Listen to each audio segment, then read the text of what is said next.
Even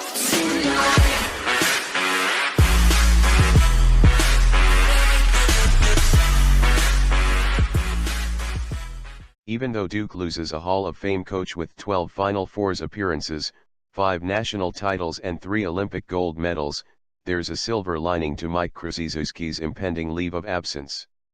The Blue Devils will now have the chance to audition maybe the leading candidate to someday succeed Krzyzewski. Associate head coach Jeff Capel will slide over one seat on Duke's bench for up to 4 weeks as the 69-year-old Krzyzewski recovers from the back surgery he's scheduled to undergo Friday.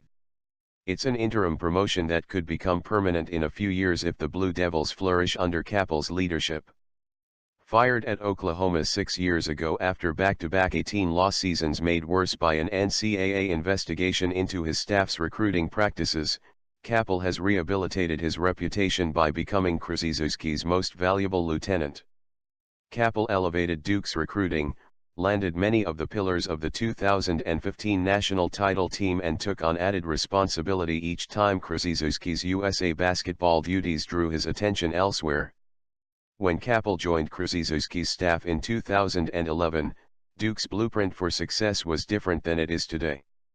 The Blue Devils were winning mostly with 3- and 4-year players, a formula necessitated by some high-profile recruiting misses on future lottery picks Greg Monroe, John Wall, and Harrison Barnes.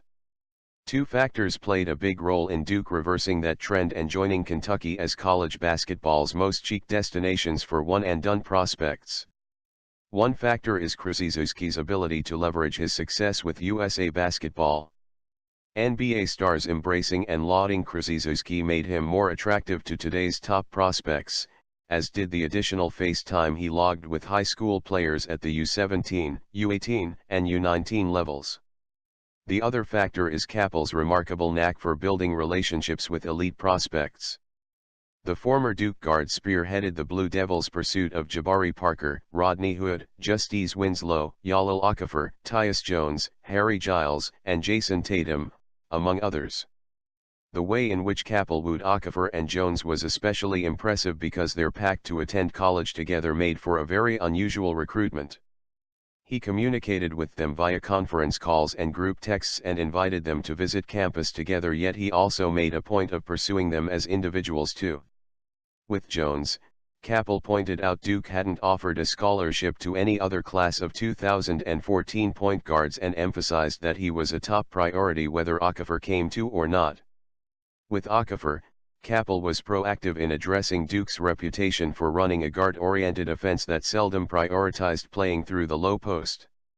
One of the scare tactics other programs use against us for bigs is they'll tell them, "All you're going to do is screen and rebound," Capel told Yahoo Sports in 2015. "We knew Ya was hearing that, so we tried to combat it early. We told him, this is what you're going to hear. When we've had guys like you, we threw the ball to Mason Plumlee when he was a senior. When Elton Brand was here, he got the ball.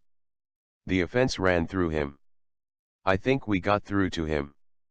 Helping Duke make a smooth transition to the one-and-done era has elevated Capel into contention to someday succeed Krzyzewski. Succeeding during this month-long audition could make him a clear favorite. The timing of Capel's temporary promotion comes at a pivotal moment in a surprisingly turbulent Duke season. The Blue Devils entered the season as a nearly unanimous no. 1, but injuries to their 3 most heralded freshmen compromised their preseason preparation. Then, just as Harry Giles, Jason Tatum, and Marcus Bolden returned last month, preseason All-American Grayson Allen's penchant for tripping opposing players resurfaced, resulting in an indefinite suspension. At 12-2 and 8th in the latest AP poll, Duke certainly is not in crisis, yet last Saturday's 89-75 loss at Virginia Tech suggests the Blue Devils are a long way from realizing their potential too. On offense, their lack of a true point guard capable of getting others easy shots made them too reliant on one-on-one isolation plays. On defense, they did a very poor job containing dribble penetration or getting back in transition, problems exacerbated by the front court's lack of a rim protector. If you like this video, please leave a like and subscribe.